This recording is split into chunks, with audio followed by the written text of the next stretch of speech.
So looking back to when I started 25, 30 years ago to now, it's dramatic changes, dramatic.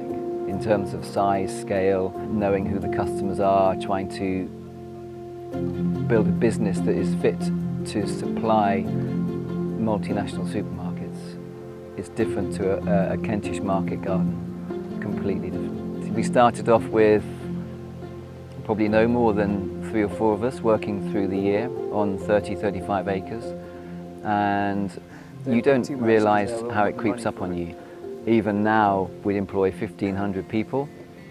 And although the worries are a lot bigger, the actual running the business now is probably easier than when I had 100 people.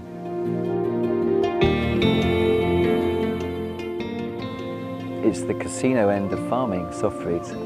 You've got to be continually thinking, reacting to the market, the flexibility that you need to be in this area of horticulture. If you didn't move quickly, you would be out. The order that we have from the customer is quite a precious thing. When our season finishes, we basically hand that on. It's like running a relay race. You pass the baton on to the next person in the race. And you want that baton back in May in the same condition you gave it in November. And that's very important. So we manage the whole of that season. We make sure that the people we deal with share the same way of growing and the same ideals that we have. So the customer gets a consistent product.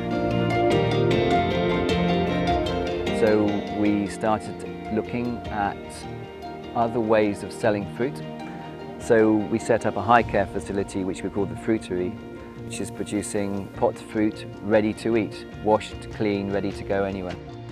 We were always, for the last 10 years, supplying factories that did this, and they were mainly looking at processing things like pineapple and melon and grapes and mangoes, and we thought, where's the berry ingredient in this?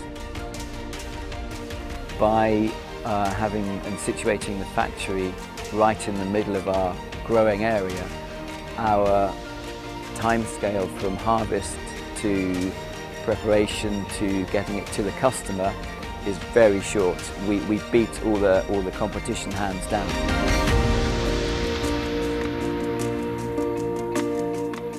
With all fruit, the closer you can eat it to the point it was harvested, the better it tastes.